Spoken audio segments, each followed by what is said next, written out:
नमस्कार। दोपहर समाचार में आपका स्वागत है।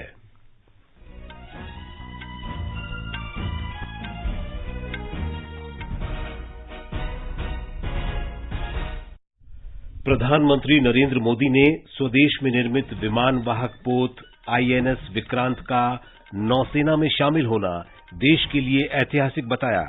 श्री मोदी ने कहा, आईएनएस विक्रांत पर सवार होने पर उन्हें जो गर्व हुआ उसे शब्दों में बयान नहीं किया जा सकता। गृह मंत्री अमित शाह की अध्यक्षता में तिरुवनंतपुरम में दक्षिणी क्षेत्रीय परिषद की बैठक जारी। भारत विश्व की 5वीं सबसे बड़ी अर्थव्यवस्था बना।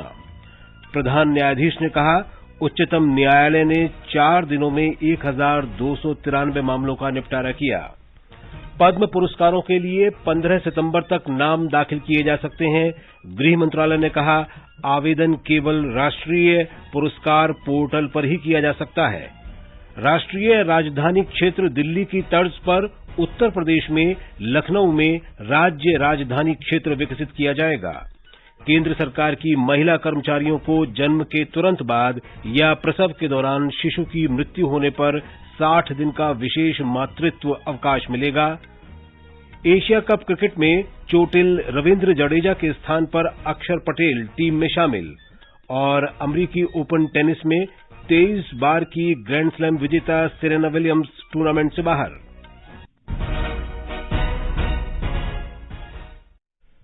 दोपहर समाचार में अतहर सईद के साथ मैं विशाल शर्मा। प्रधानमंत्री नरेंद्र मोदी ने स्वदेश में निर्मित विमान वाहक पोत आईएनएस विक्रांत को नौसेना में शामिल करने को देश के लिए ऐतिहासिक बताया है।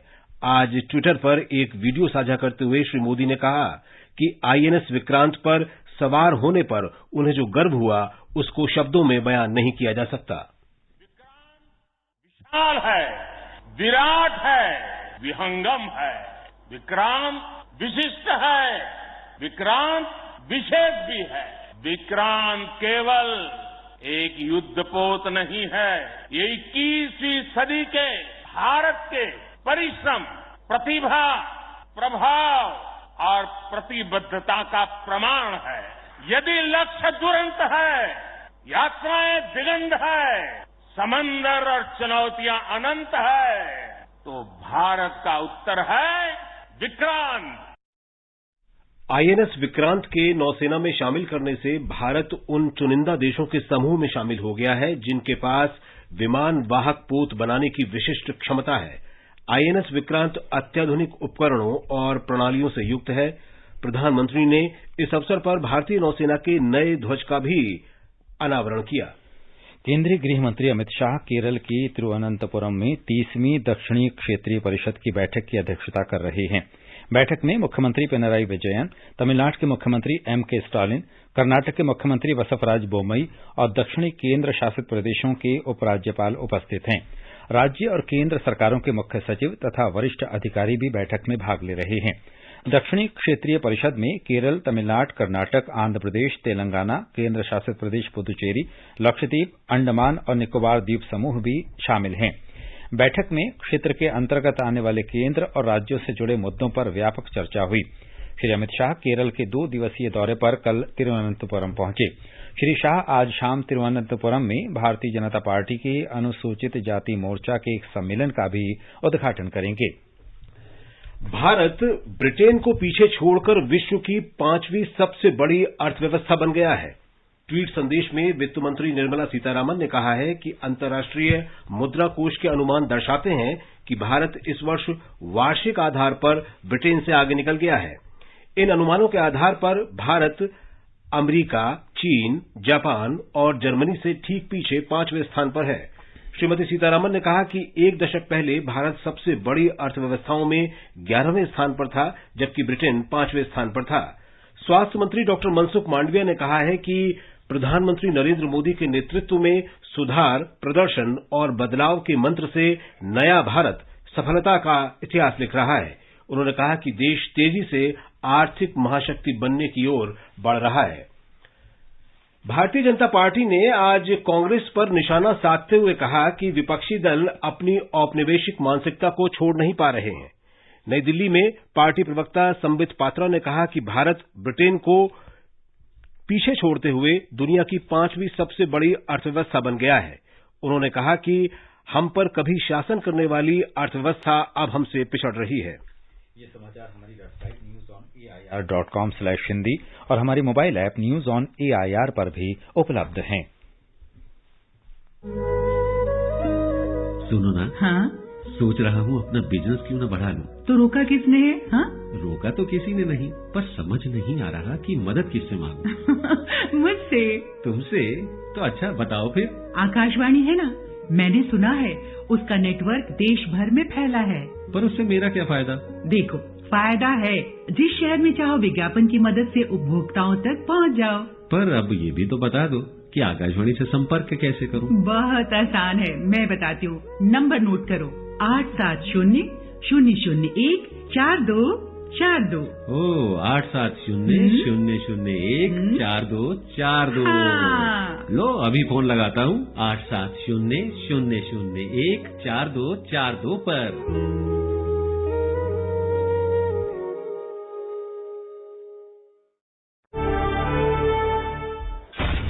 मुट्ठी भर अंग्रेज और हमारे विशाल देश पर राज करने का स्वप्न देख रहे हैं, पर हम इनके स्वप्न को चकनाचूर कर देंगे। निकल पड़े स्वाधीनता के पथ वाले, स्वतंत्रता संग्राम की सुनी अनसुनी कहानियों के साथ स्वराज हर रविवार रात 9 बजे डीडी नेशनल पर। दोपहर समाचार में आपका फिर स्वागत है। प्रधान न्यायाधीश उदय उमेश ललित ने कहा है कि उच्चतम न्यायालय ने पिछले 4 दिनों में विभिन्न प्रकार के 1293 मामले निपटाए हैं। इनमें 106 नियमित मुकदमे और 440 स्थानांतरित की गई याचिकाएं शामिल हैं।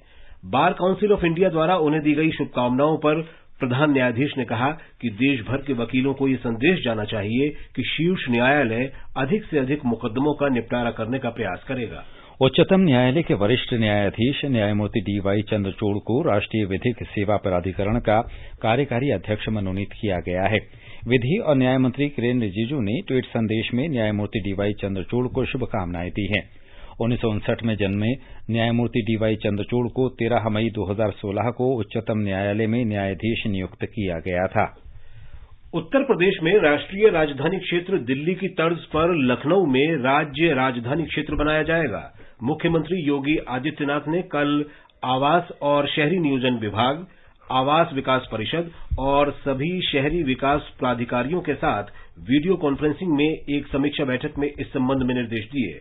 उन्होंने लखनऊ मेट्रो के नए चरण का कार्य शुरू करने के भी निर्देश दिए।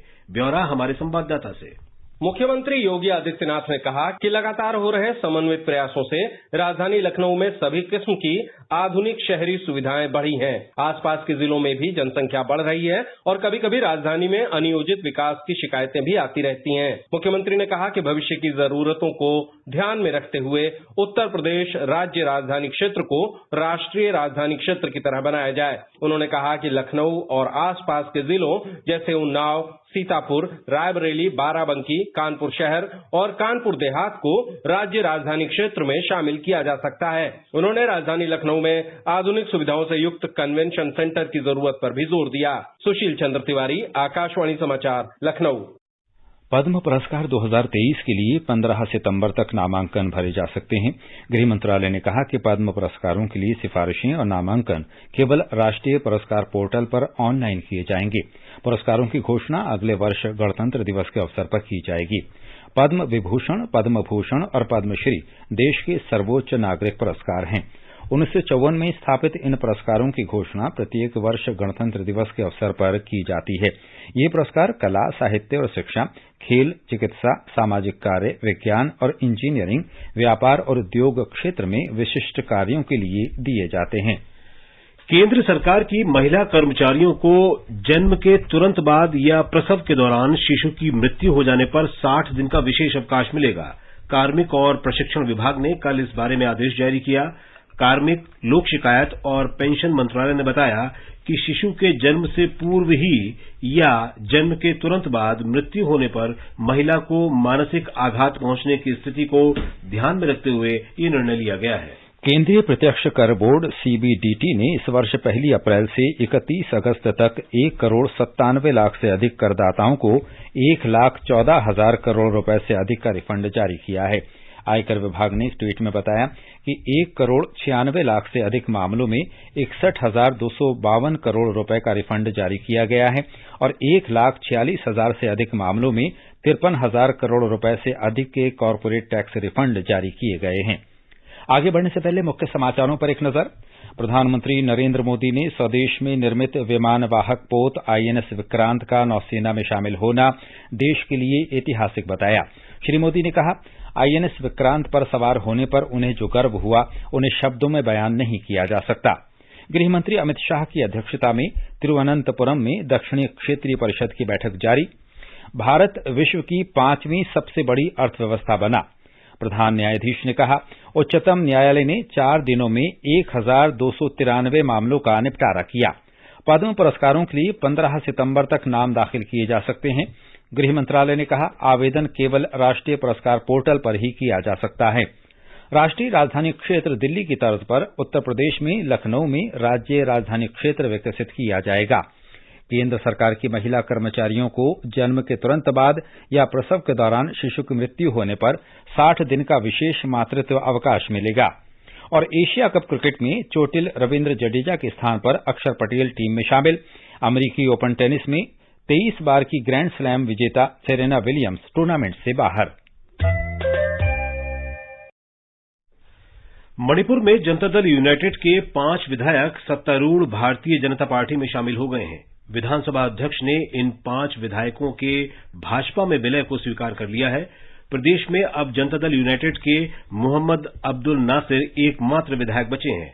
विधायकों ने बिहार में नीतीश कुमार के भाजपा का साथ छोड़कर राष्ट्रीय जनता दल, कांग्रेस और अन्य दलों के साथ मिलकर सरकार बनाने के बाद ये कदम उठाया है।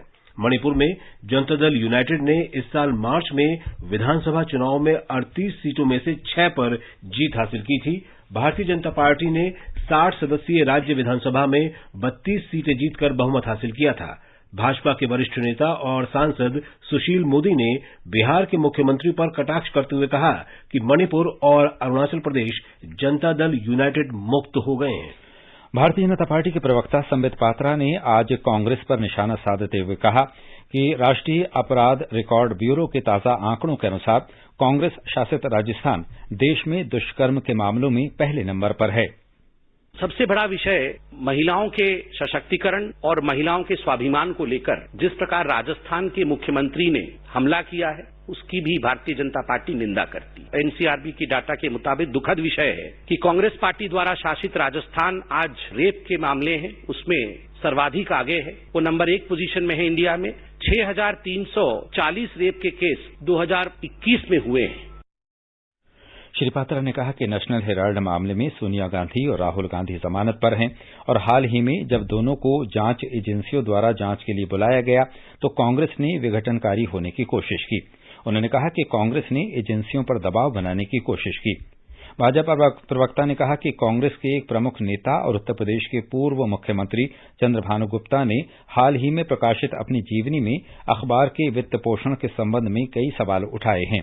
श्री पात्रा ने कहा कि सोनिया गांधी और राहुल गांधी को भ्रष्टाचार विरासत में मिला है। श्री पात्रा ने कहा कि कांग्रेस जिस भारत जोड़ो अभियान को चलाने की योजना बना रही है वो देश को एकजुट करने के लिए नहीं बल्कि गांधी परिवार को बचाने के लिए है।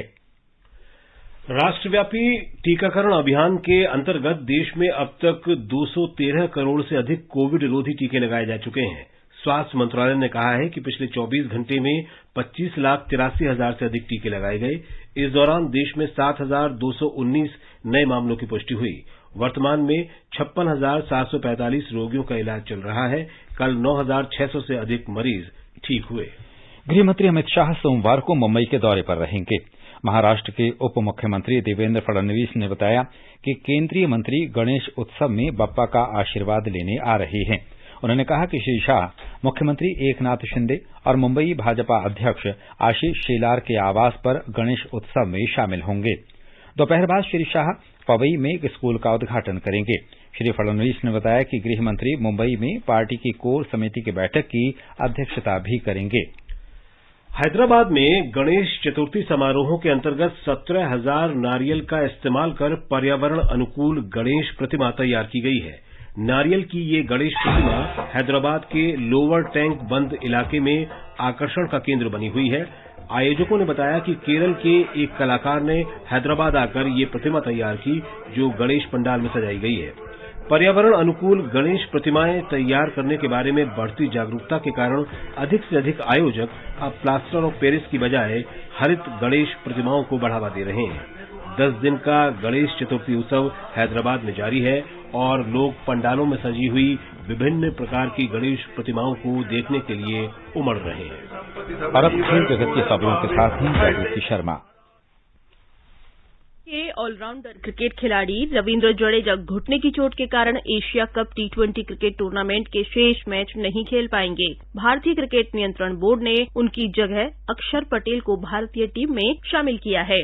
टूर्नामेंट में आज शारजाह में सुपर 4 स्टेज में श्रीलंका का सामना अफगानिस्तान से होगा। मैच भारतीय समय के अनुसार शाम 7:30 बजे से खेला जाएगा। श्रीलंका और अफगानिस्तान ने ग्रुप बी से सुपर 4 स्टेज में जगह बनाई है। दोनों टीमें सुपर 4 स्टेज में 3-3 मैच खेलेंगी। हालांकि टूर्नामेंट में सबकी निगाहें भारत और पाकिस्तान के बीच कल खेले जाने वाले मैच पर लगी हैं। उधर यूएस ओपन टेनिस में 23 बार की ग्रैंड स्लैम विजेता सेरेना विलियम्स टूर्नामेंट से बाहर हो गई हैं।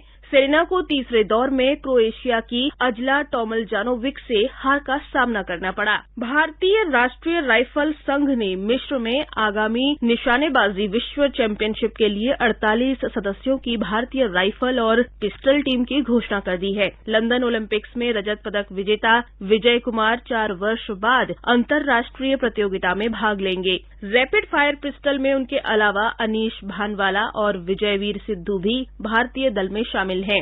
विश्व चैंपियनशिप 12 से 25 अक्टूबर तक काहिरा में होगी। इसमें पुरुष और महिला वर्गों में 4 ओलंपिक कोटा स्थान मिलेंगे।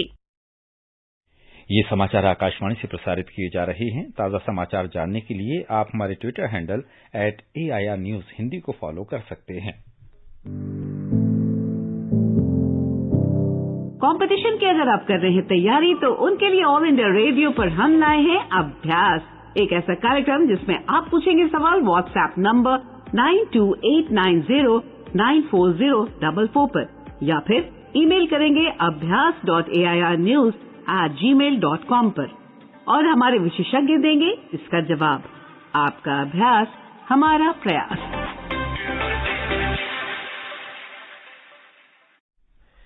भारत का सबसे बड़ा लोक सेवा प्रसारक आकाशवाणी देश की स्वतंत्रता के बाद पिछले 75 वर्षों से लोगों तक सूचना और समाचार पहुंचा रहा है।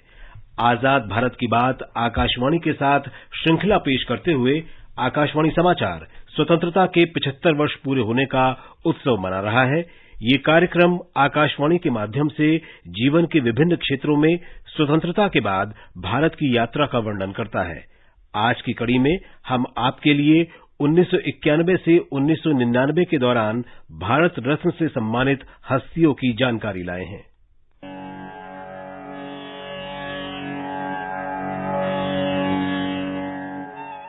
उन्नीस 1991 में पूर्व प्रधानमंत्री राजीव गांधी को मरणोपरांत भारत रत्न प्रदान किया गया। देश के प्रथम उप प्रधानमंत्री सरदार वल्लभ भाई पटेल और पूर्व प्रधानमंत्री मोरारजी देसाई को भी इसी वर्ष मरणोपरांत इससे सम्मानित किया गया। 1992 में देश के प्रथम शिक्षा मंत्री अबुल कलाम आजाद को मरणोपरांत भारत रत्न से सम्मानित किया गया था। इसी वर्ष फिल्म निर्माण की आजीवन उपलब्धि के लिए ऑस्कर से सम्मानित सत्यजीत रे को भी भारत रत्न प्रदान किया गया। प्रसिद्ध उद्योगपति JRD टाटा को भी ये सम्मान प्रदान किया गया। I think that from a technological point of view, management point of view, Indian industry, at least big industry today, is a very different animal to what it was when I first became a director of Tata's. There is a quality consciousness that didn't exist in the old days. We mustn't forget that it's not so long ago, perhaps 100 years ago, when nobody would touch a Japanese product. Now they are the leaders, perhaps in most products,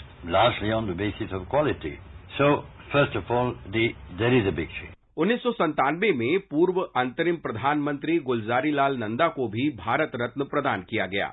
इसी वर्ष महान वैज्ञानिक doctor APJ Abdul Kalam को भी ये सम्मान प्रदान किया गया। Friends, education is a lifelong learning, particularly containing 3 components according to me. Number 1, learning to learn. Number 2, learning to live. After all, why do you learn? Learning to live. Third one, learning to survive. In difficulties, we have to survive also. So education should give us learning to learn, learning to live and learning to survive. 1997 में ही स्वाधीनता सेनानी अरुणा आसफ अली को मरणोपरांत भारत रत्न से सम्मानित किया गया।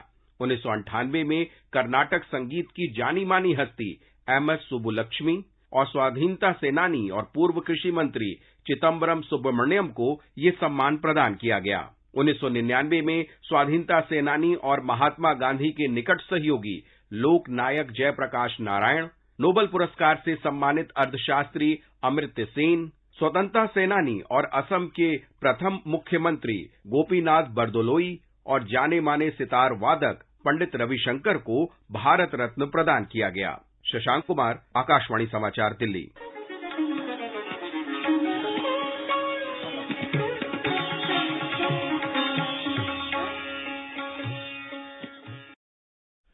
कल की कड़ी में हम आपके लिए 2001 से अब तक भारत रत्न से सम्मानित हस्तियों की जानकारी लेकर आएंगे। आजाद भारत की बात आकाशवाणी के साथ कार्यक्रम ट्विटर पर @AIR News Alerts, YouTube channel news on AIR official, news on AIR app, Facebook और इंस्टाग्राम पर सुना जा सकता है। आजाद भारत की बात आकाशवाणी के साथ सुनने के लिए आकाशवाणी समाचार से जुड़े रहें। आजाद भारत की बात आकाशवाणी के साथ स्वतंत्रता के 75 वर्ष का उत्सव, जीवंत यात्रा की स्मृतियां, स्वतंत्र भारत की उपलब्धियां और कुछ रोमांचक पल सुनना न भूलें। आकाशवाणी के FM गोल्ड चैनल 100.1 मेगाहर्ट्ज और दूसरे चैनलों पर 15 अगस्त से प्रतिदिन प्रसारित श्रृंखला आजाद भारत की बात आकाशवाणी के साथ। आज का संस्कृति संदेश केंद्रित है संगीतकार प्यारेलाल पर।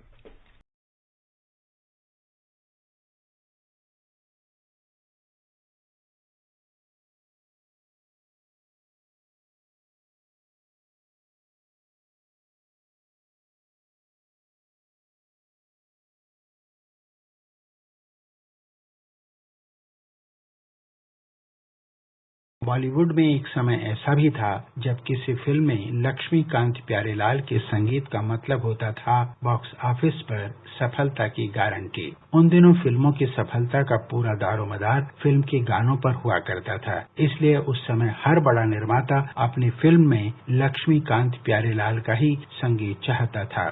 लक्ष्मीकांत प्यारेलाल की ये लोकप्रिय जोड़ी लक्ष्मीकांत शांताराम कुदलकर और प्यारेलाल राम प्रसाद शर्मा ने मिलकर बनाई थी। 1963 में आई इस जोड़ी की पहली ही फिल्म पारसमणि के संगीत ने लोगों को दीवाना बना दिया। इसके सदाबहार गीतों को लोग आज तक भी नहीं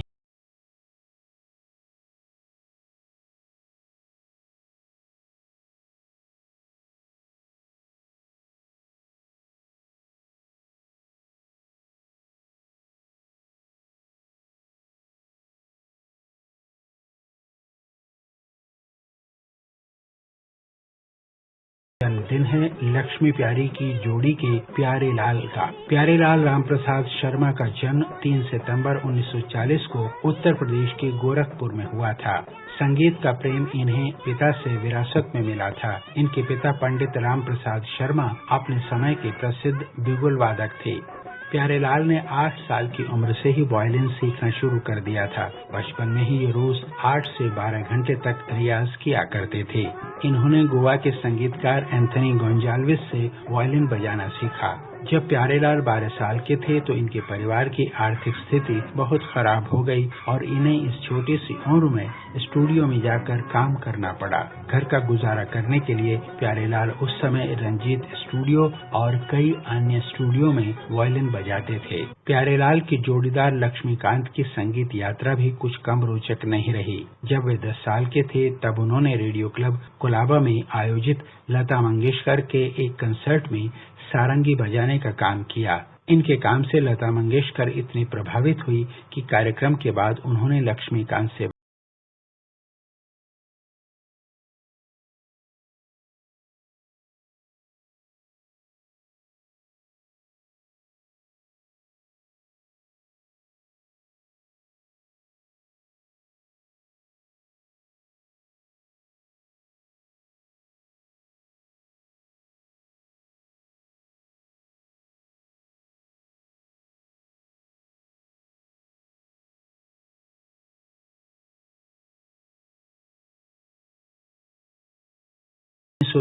से 1998 तक 635 हिंदी फिल्मों के गीतों को अपनी धुनों से सजाया। इस दौरान इन्होंने राज कपूर, देवानंद, बी.आर. चोपड़ा, शक्ति सामंत, मनमोहन देसाई, यश चोपड़ा, सुभाष घई और मनोज कुमार जैसे सभी बड़े फिल्म निर्माताओं की फिल्मों के गीतों को संगीतबद्ध किया। हालांकि आज ये जोड़ी फिल्मों में सक्रिय नहीं है, लेकिन इन्होंने अब तक फिल्मों को संगीत का जो खजाना दिया है वह बरसों तक संगीत प्रेमियों के दिलों में खुशियों के रंग भरता रहेगा।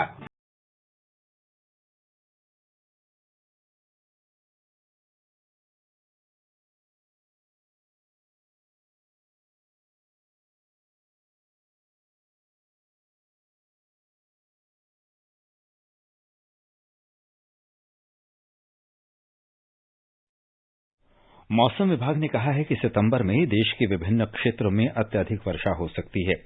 आकाशवाणी समाचार से हुई बातचीत में वरिष्ठ वैज्ञानिक आर.के. जेनामणि ने कहा कि देश में मानसून का पहले जाने का कोई संकेत नहीं है। उड़ीसा, छत्तीसगढ़, मध्य प्रदेश, गुजरात, राजस्थान जैसे कर्नाटक और महाराष्ट्र जैसे वेस्ट कोस्ट का एरिया है, सारा area including Telangana, Andhra Pradesh, all these area has normal and excess rainfall. Uttar Pradesh, Bihar, Jharkhand है, यहाँ डेफिशिएंट रेनफॉल है, जिसकी वजह से वहाँ जो है स्थिति थोड़ा गंभीर है। नॉर्थ ईस्ट इंडिया में जो रेन हुआ था जून में वही एक्सेस हुआ था। जुलाई अगस्त में लेस रेनफॉल होने के कारण ओवरऑल नॉर्थ ईस्ट इंडिया का रेनफॉल भी डेफिशिएंट है। पर सितंबर 30 तक हम मानसून में मानते हैं। अगर इसकी भविष्यवाणी देखा जाए तो रेनफॉल जो है सितंबर का अच्छा रहेगा, 109% होगा ऑल इंडिया रेनफॉल। राष्ट्रीय राजधानी दिल्ली और मुंबई में आमतौर पर बादल छा रहेंगे और हल्की वर्षा की संभावना है। चेन्नई और कोलकाता में आंशिक रूप से बादल छाए रहेंगे और मध्यम वर्षा या आंधी चलने के आसार हैं।